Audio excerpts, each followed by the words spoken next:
People come to Timboon and they buy a bottle of whiskey, that's bloody awesome, that's great. But if they come and buy a bottle for their friends from South Australia, and one from Tassie and one from New South Wales, that spreads that the message that, there's spirits everywhere in Australia being made. We've just got to support it. Yeah, so my name's Josh Walker. I'm the owner and head distiller of the Timboon Railway Shed Distillery.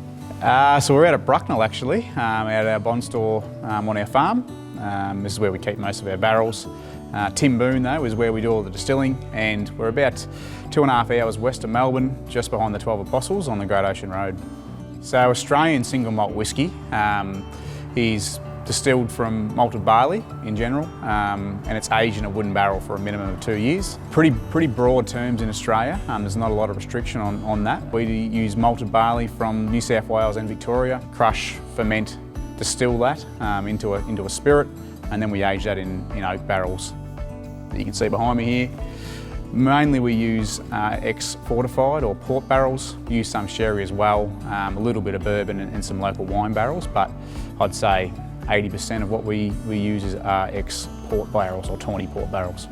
We place a pretty big emphasis on the spirit to start with and get a really consistent product coming off those stills, but then we take it to the next level, and when we go and source barrels, we open them up, have a look inside, check that they're going to be of the highest quality, and then we bring them back to Timboon. We'll break the barrels completely down, we'll shave about 1 or 2 mil off the inside of the staves, reassemble the barrel, toast it and then char it. About 75% of the taste of the whiskey comes from the barrel.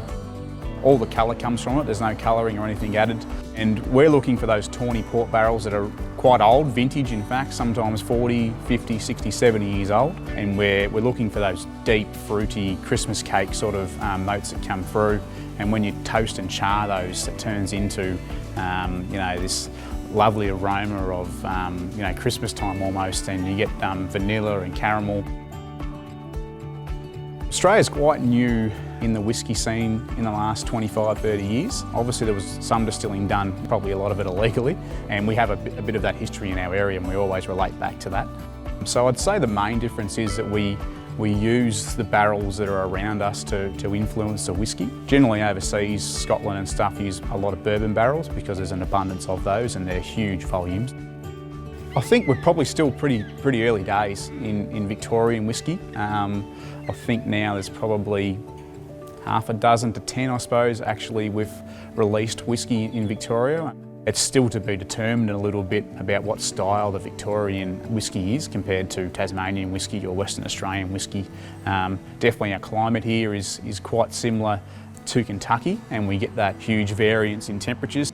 Here at Timboon we try and not have any wastage in our whiskey production. So we have a beef farm called a Beckett's Creek Beef that we also run, and all our spent barley comes out to the farm and is rationed into a feed for cattle. Also all our spent pot ale from the stills is brought out and dumped onto our paddocks for fertiliser.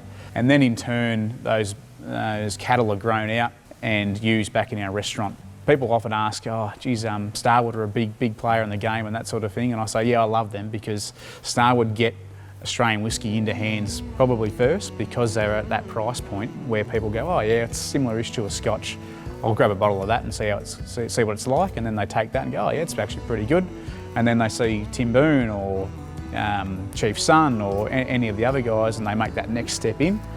So it's a great way for other small guys to ride on the coattails a little bit of the big guys and get our spirit into more hands.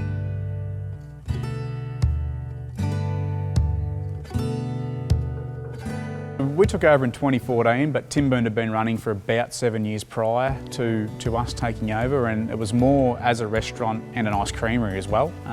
At the time I had a contracting business, so baling hay and cropping, and it was probably ready for a change, and if we didn't change we probably had to stay in it for another sort of 10 years or so. So probably looking for a change. We're in the States on the Kentucky Bourbon Trail and saw Timboon Distillery pop up for sale, and we negotiated online basically via email and Skype and that sort of thing, and I had my parents sign powers of attorney and that sort of thing, and got the deal done. And yeah, at the end of the day, we traded all our tractors and balers in for barrels of whiskey. I suppose people, thought it was a pretty big move, and what do you know about whiskey and running a restaurant and looking after all the staff and that sort of thing. But it's the best move I've ever made. I love making the product and being part of the industry and the business. And yeah, I mean, the first few years were pretty rough. I was finding my feet the hard way, but I think now that we've been in it